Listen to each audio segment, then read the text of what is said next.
Welcome to Corinth, Wanderer. I have a special visit planned for you today.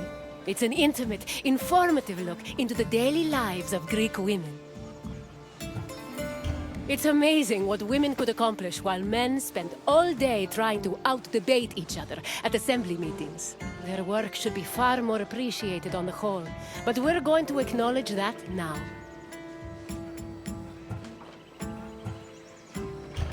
Corinth was one of the largest cities in ancient Greece. It had an estimated population of 90,000 in my times, and much of that population was made up of women. This tour will shine a light on those women and look at how they lived on a day-to-day basis. Look for me when you're done with your visit, and we can discuss things further.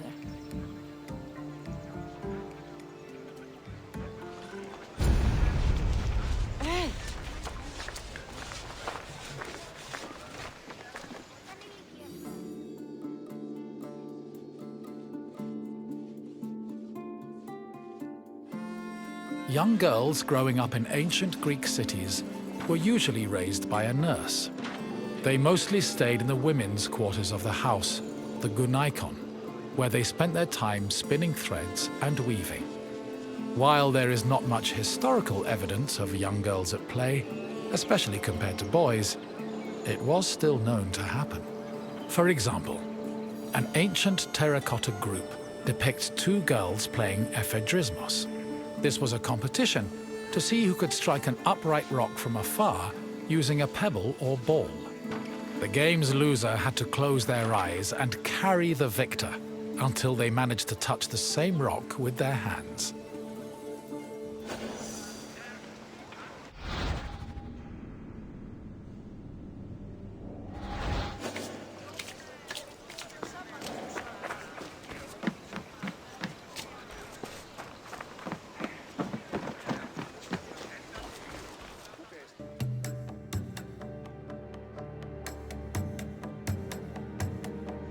For a young Greek woman, marriage was the culmination of their induction into society. The average life expectancy for women was about 40 years, so most marriages took place when the bride was 14 or 15 years old. The marriage did not require her consent either. Instead, she was passed on from the protection of her father to that of her husband. Married women were not technically citizens at the time and lacked the rights that came with official citizenship. However, they did receive a dowry that only they were allowed to spend, but in the event of a failed marriage, the dowry was returned to the bride's father. After the marriage was consummated, the woman's status changed from being a maiden to a bride. She remained a bride until the birth of her first child, wherein she officially became a woman.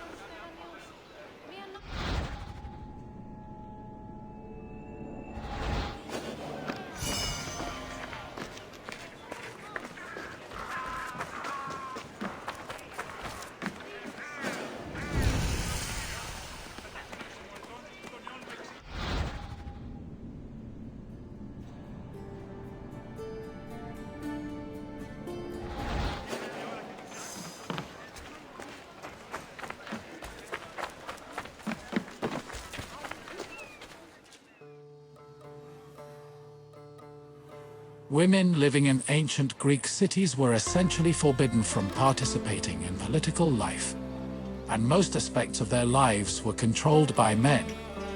Their most important responsibilities were running the household and giving birth to children, preferably boys. Most of the time, women's excursions outside of the house were limited to visiting other female neighbors, as per custom. The few exceptions to this strict rule were weddings, funerals, and religious festivals involving women in prominent public roles.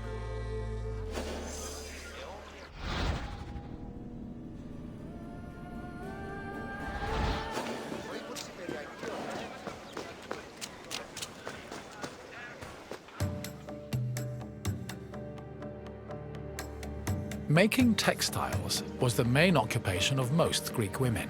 It was a woman's responsibility to manufacture clothing for each of her family members, as well as to weave other household textiles.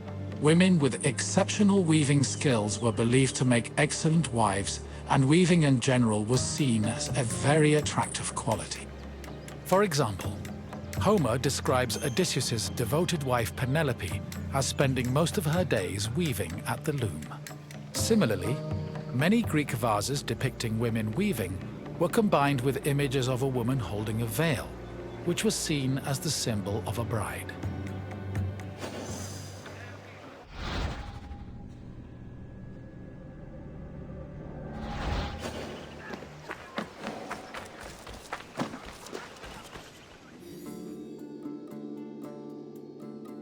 Ancient Greek women cooked in their house's kitchen area. However, since their cooking equipment was small and portable, they also sometimes prepared meals in the central courtyard. This was also where women performed other domestic activities. These activities were rarely seen by visiting men or passers-by, because the architecture of classical Greek houses facilitated the social norm that women should never be seen at work.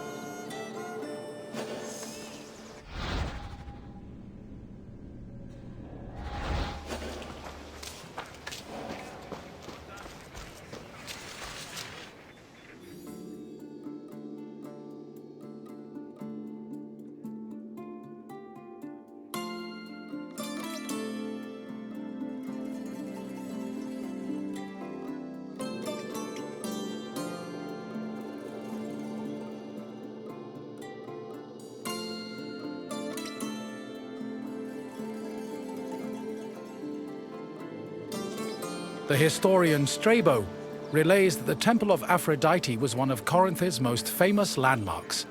This was largely due to the temple's female patrons. These hetairai, as they were called, were donated to the goddess by both men and women. According to Strabo, the Temple of Aphrodite contributed greatly to Corinth's wealth. The hetairai were the temple's main attraction, and many visitors came to Corinth in search of their company, for which they spent frequently and frivolously.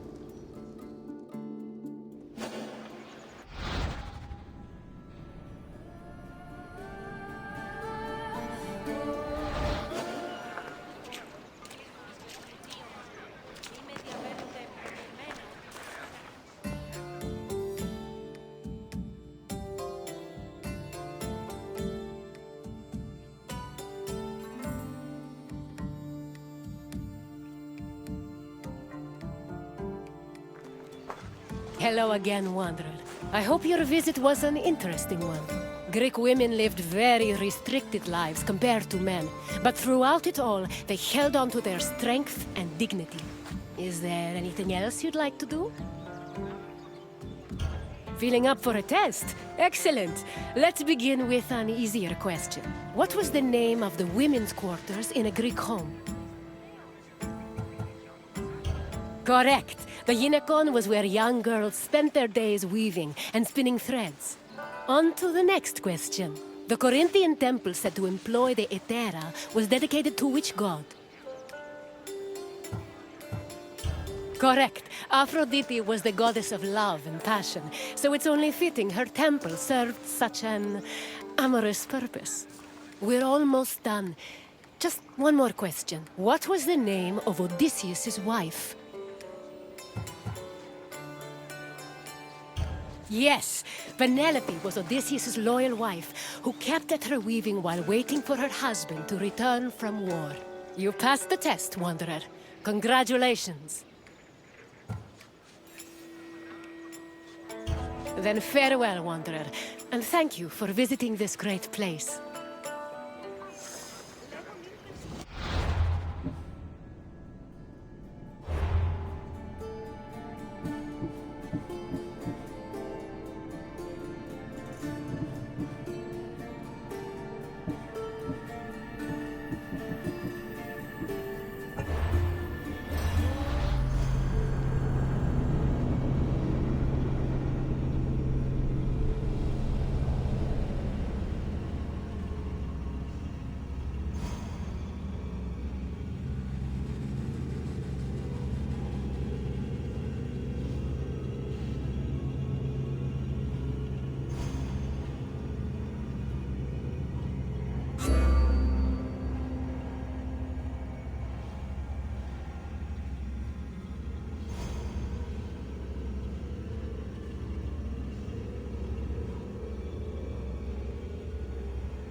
Greetings, Wanderer. It is my pleasure to introduce you to a unique tour. One that won't take you to impressive landmarks or famous battle sites, but through a typical Athenian home. If Olympus is Zeus's sanctuary, then my house is my own. It is a place where I can shelter myself from the noise and stress of city life. For an outgoing people like the Greeks, the house was a refuge of privacy. Inside, they could escape from the constant demands of civic life to enjoy the simple pleasures of family life. Look for me when you are done, and we can discuss the things you've seen. Farewell for now.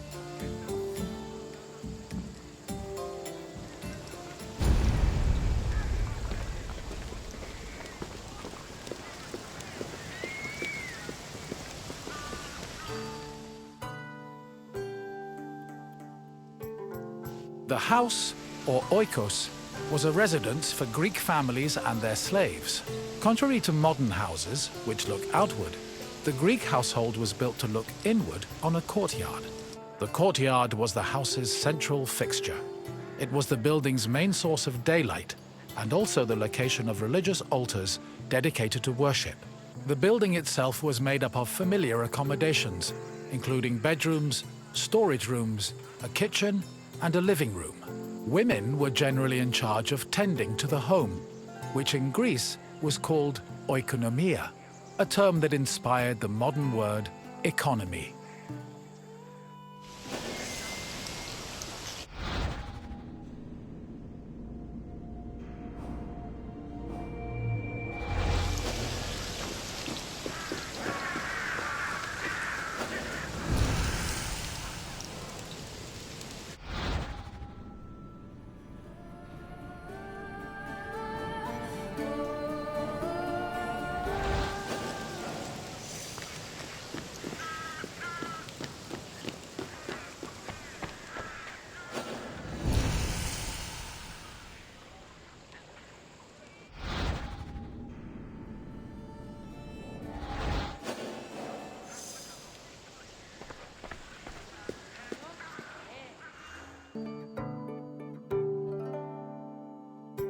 A pasta was a corridor that connected a house's courtyard to its residential section. Archaeological evidence from the city of Olynthos reveals that pastas were added to Greek home design in the 5th century BCE.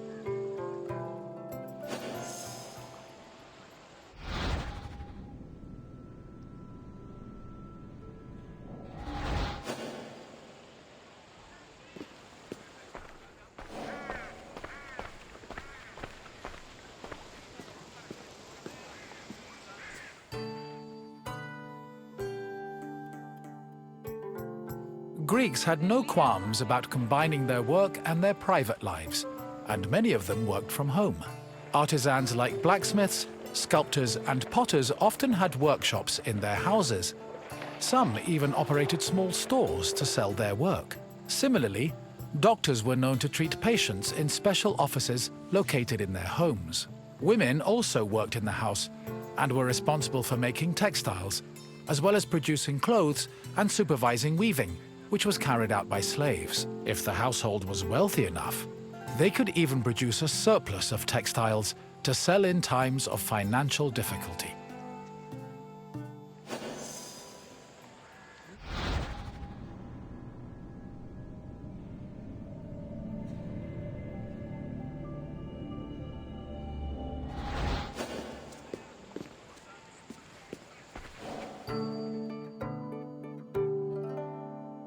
The inner courtyard was the nexus of the house.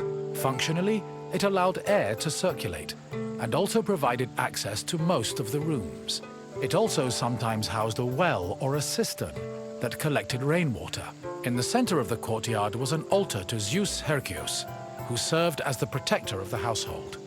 Women would often use the space to sew and cook, while children used it as a play area. Furthermore, if the family had pets or animals, the courtyard was where they were allowed to run free.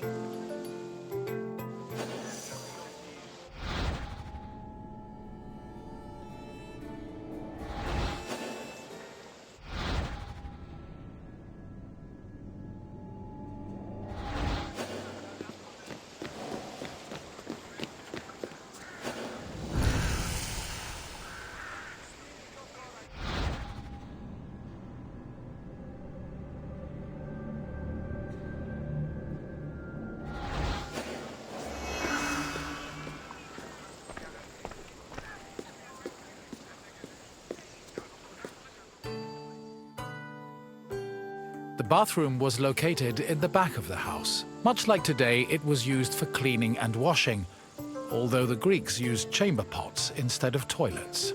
Most bathrooms had a luterion that could be filled with water for washing. Mirrors, razors, strigils, and sponges could also be found in the bathroom, along with small vases called arebaloi, which were usually filled with perfume or oil.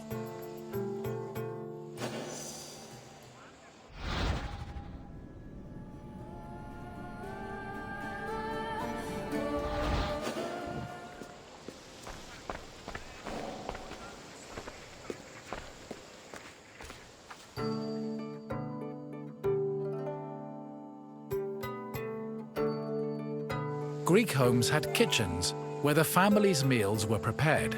The Greeks did not often eat meat, except during special occasions like banquets or after sacrifices. They had mainly a grain-based diet, eating staples such as bread, porridge, or a barley cake called maza. They also occasionally ate poultry, fish, and other seafood, as well as fruits, vegetables, goat milk and cheese, and olive oil. Food was cooked on a tripod, or sometimes in a klibanos, which was a sort of mobile oven. Other cooking implements included braziers, mortars and pestles, a spit to hold food over a fire, platters, and frying pans. The family also used the kitchen to store food in containers called pithoi.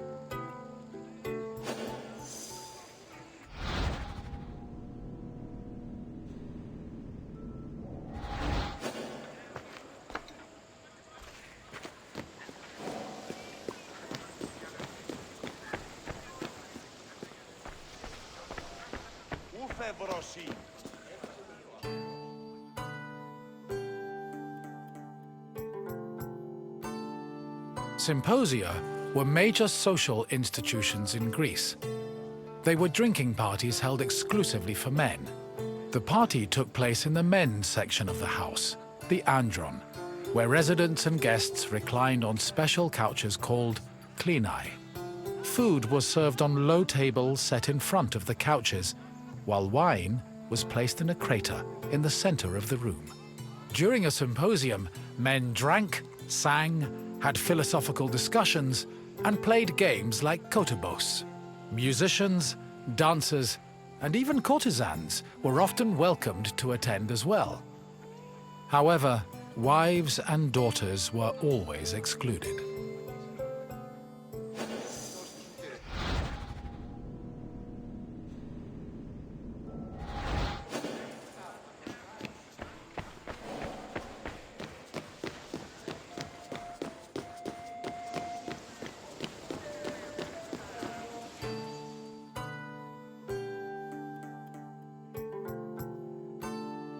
The Pyrgos, or upper stories, was the women's quarter of the house, where they could pursue their activities and observe the city without being seen themselves.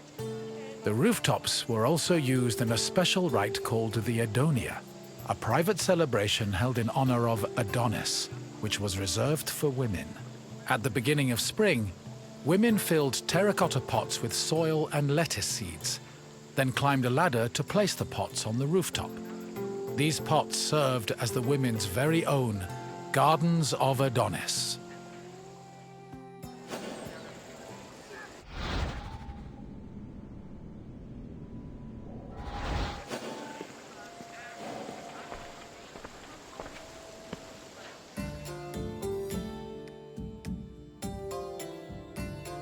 I hope you now have a better understanding of the routines and home life of the Greek people. What would you like to do next? Then let's start with a simple question. Which group of people celebrated the Adonia? Correct. The Adonia was celebrated by women of all stations. Let's move on to the next question. Which of the following was known as the protector of the household?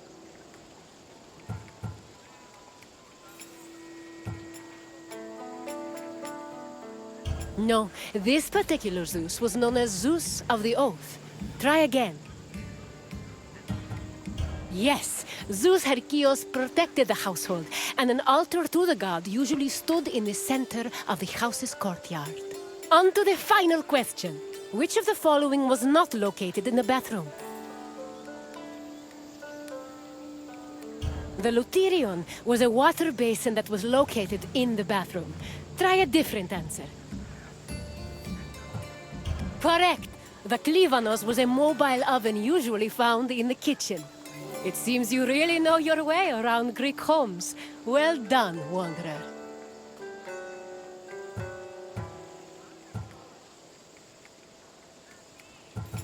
Farewell, Wanderer, and thank you for visiting my city.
My friend! How fortuitous to run into you in this most intoxicating place! I'd offer you a drink, but for some reason the workers won't let me borrow any of their wine. Cheapskates. Why, I'm Marcos, of course, one of the most successful merchants in all of Greece. You really haven't heard of me? My name is known from Kefalonia to Kos. If you've ever paid money for something, I probably received a percentage. But enough about me. Let's go back to what you're doing here. You know, I once started my own wine business on Kos. It hit a bit of a snag when my investors, three brothers calling themselves the Cerberos, suddenly lost faith in me. But after they had a tragic run-in with a bloodthirsty Misthios, I was able to land on my feet. From then on, the streets of Kos overflowed with wine, and my purse overflowed with drachmae. Very sad about the Cerberus, though. Couldn't have happened to nicer people. As you can probably tell by all the grapes, this is one of Greece's many vineyards. Wine was an essential part of Greek culture, and this tour will take you through how it was made. In addition to being delicious, not to mention lucrative, wine was an important part of Greek economy. I promise I'll meet you at the end of your visit, my friend. See you soon!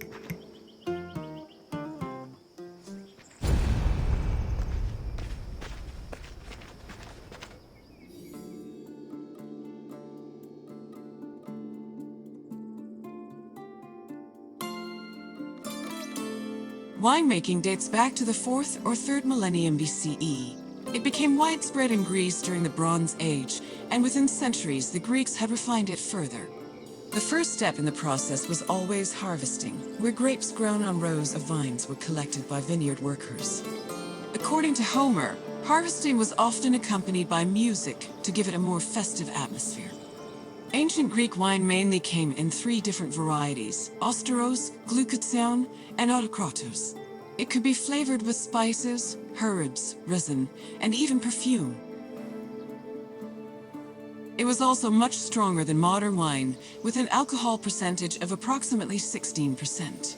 Because of this, the drink was mixed with water to make it more palatable.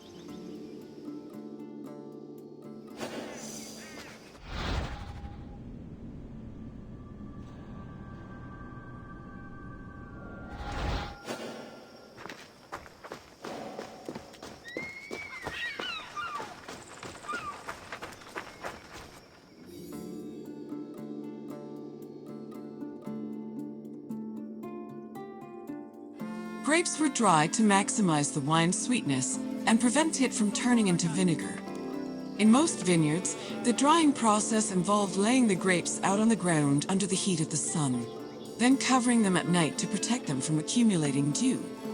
According to Hesiod's poem, Works and Days, the ideal time to dry grapes was 10 days and 10 nights. When they were finally completely dried, the grapes were collected in jars, just as they are today.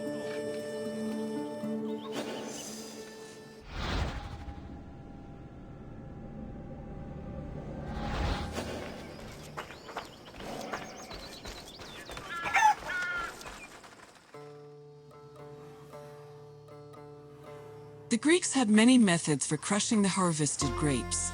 The most common technique was to use a lenos, a large treading vat where workers stomped on grapes with their feet. Alternatively, the Greeks sometimes crushed the grapes by hand using a strainer, mashed them with a mortar and pestle, or squeezed them using a tool called a sack press.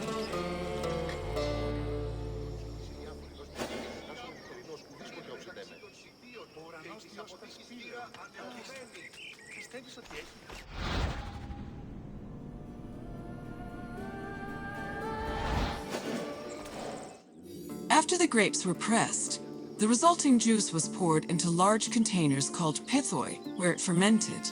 Once fully fermented, the wine was filtered through an ethmos or sack, which separated it from the residual yeast called lees. The wine was then placed in a special storage room. The room was half buried to keep it dry and maintain a consistent temperature of 15 degrees Celsius. These measures ensured the wine wouldn't lose any of its quality before being shipped to market.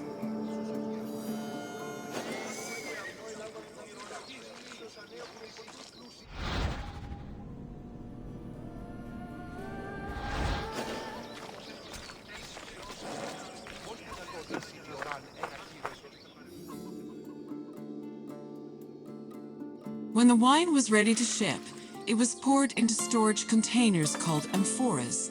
These were smaller than pithoi, which made them easier to ship and display in crowded marketplaces. However, that doesn't mean transporting wine was always a safe endeavor. Sometimes ships carrying amphoras as cargo would be wrecked before making it to their destination, losing hundreds of bottles of wine to the sea.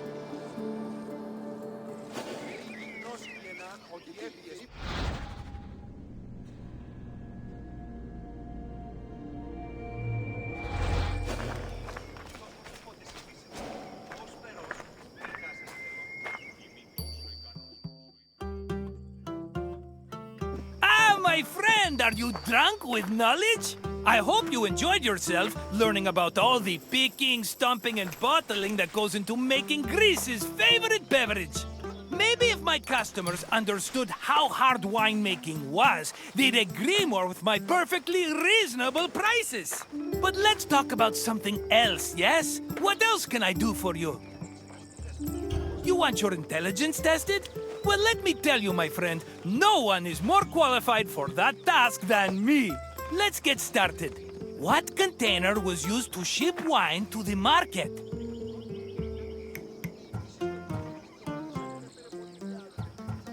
No, pithi were the big containers with the juice fermented into wine. But I'm fond of second, third, even fourth chances, so try another answer. Yes, wine was stored in amphoras during its long journey to market. Here's another question. Which of the following wasn't a type of wine variety? Correct! Thasos was an island famous for its vineyards, not a specific type of wine. Just one more question to go, my friend. Which part of the winemaking process created the grape juice necessary for wine?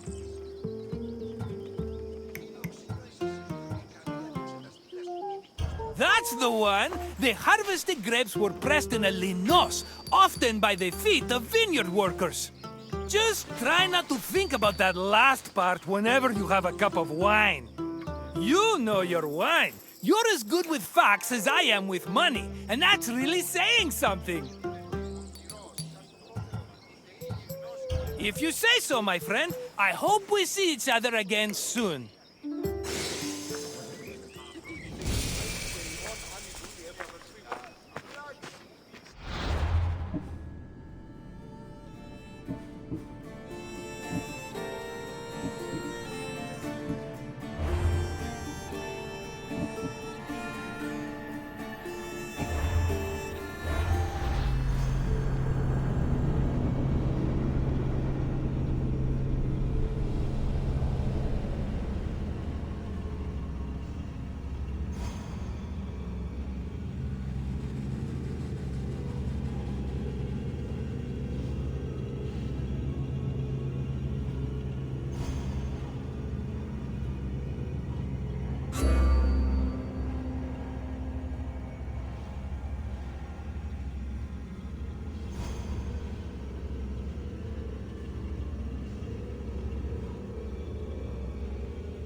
Welcome, visitor, to where Spartan boys become Spartan men. My name is Leonidas. I am a king of Sparta. But do not think me some idle aristocrat softened by luxury. When Spartans go to war, I stand alongside them, shield to shield. And my spear tastes the same blood as those of my men. I can't help but be reminded of the boy I used to be. I wonder what that boy would think if he saw me today. Would he be proud? Intimidated? Or would he pity the tired old man standing in front of him? But such thoughts are meaningless. Let us move on. The agoge was Sparta's strict education system. The strenuous regimen took in the young boys and then reshaped them until nothing was left but the strength, intelligence, and resolve of a perfect Spartan citizen. I will find you once your visit has ended, and we will talk further. Until then, visitor.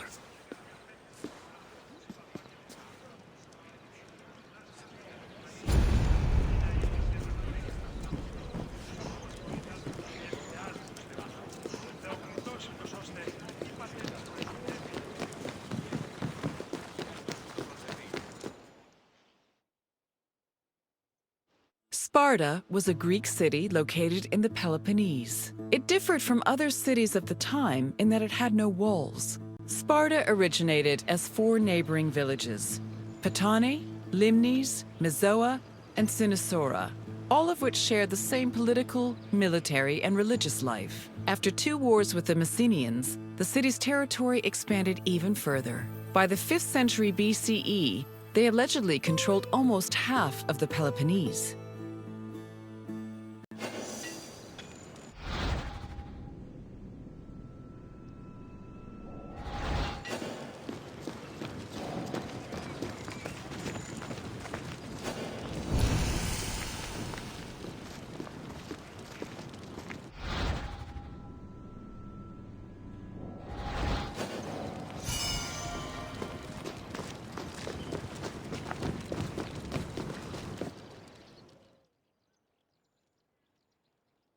The agoge was the military training and education program undergone by Sparta's male youth. Grooming men for war was one of the city's main priorities. Boys began their training at the young age of 7 and completed it when they were 30.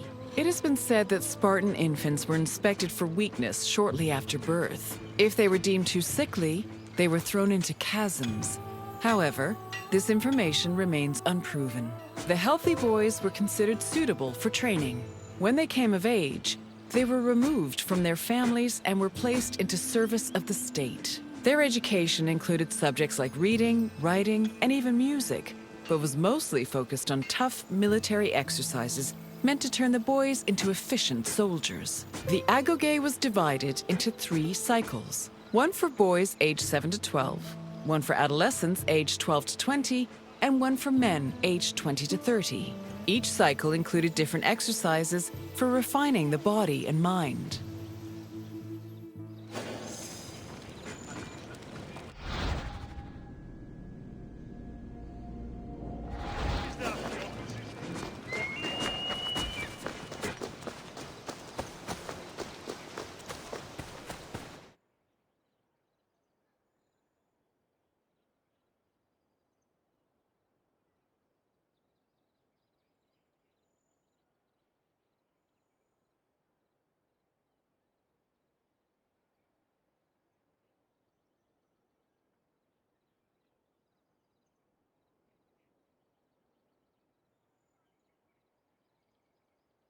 Sparta played a large role in defeating the Persians during the Greco-Persian Wars in the 5th century BCE. They held their king Leonidas's glorious death at the Battle of Thermopylae in particularly high esteem. Because Leonidas was killed in battle, Sparta believed he died a good death and showed incredible bravery.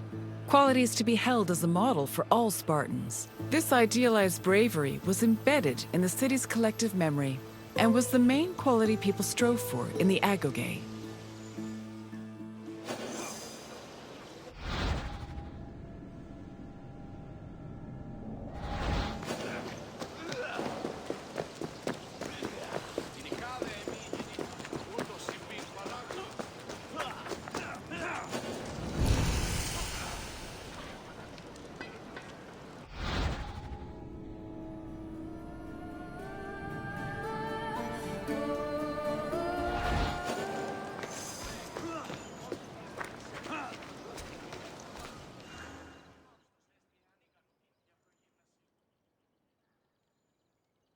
The first cycle of the agoge focused on boys aged 7 to 12. Each of the boys had shaved heads and wore light clothing. They walked everywhere barefoot, swam the Odyssey River all year long, slept on reeds, and participated in cult rituals for Artemis or Thea. The boys were grouped into herds, or agoli, and were supervised by older adolescents. Once they reached the age of 12, they entered the second cycle of the agoge, which aimed to integrate them into the society of citizen soldiers.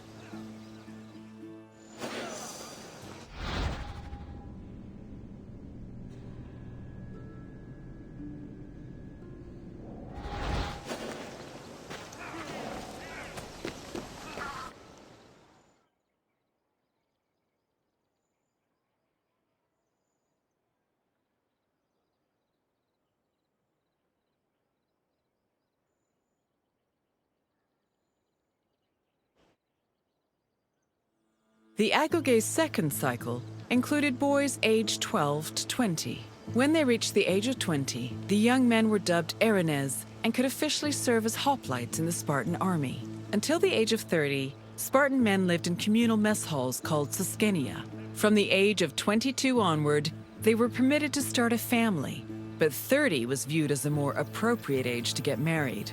Spartan men served in the military until they turned 60, when they were designated as elders, or gerontes. However, many were known to continue serving anyway, such as King Archimedes III, who fought in the army until he was killed in battle at the age of 62.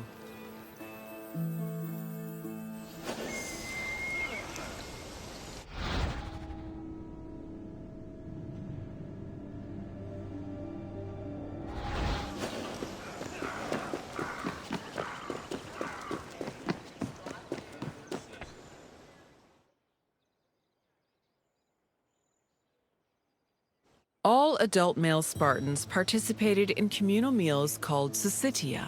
The attending Spartans contributed different kinds of food on a monthly basis, in addition to a small sum of money to pay for meat. Each man was entitled to one portion of a meal, with the exception of the kings, who received 2 portions. Syssitia attendance was mandatory for every Spartan fortunate enough to be part of the group. The meals had great political significance. According to Xenophon and Plutarch, the syssitia was designed to foster a sense of equality between citizens. It also demonstrated the self-restraint and moderation of Spartan society. But in reality, the syssitia only increased the differentiation between the rich and the poor. Those who could not afford to contribute to the communal food not only missed their meals, but also lost their right of citizenship.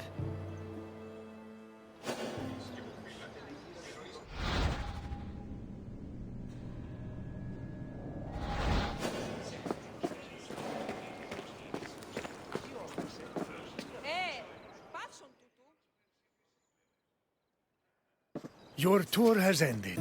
As you have seen, the agoge was not for the weak or faint of heart, but it did its job in producing skilled warriors and shrewd citizens. What else would you like to do? So you think you are ready for a test? Very well. Let us see how you fare. First, a simple question. The agoge was made up of how many cycles? Correct. The agoge was divided into 3 cycles. One for boys aged 7 to 12, one for adolescents aged 12 to 20, and one for men aged 20 to 30. Next question. How many meal portions were kings entitled to at Syssitia? Yes, Spartan kings had the right to double portions. One final question. When were Spartans allowed to grow mustaches? Yes. Once a Spartan man was over 30, he was allowed to adorn his face with a glorious display of manhood. Impressive, visitor. You should be proud. As you wish. Come this way.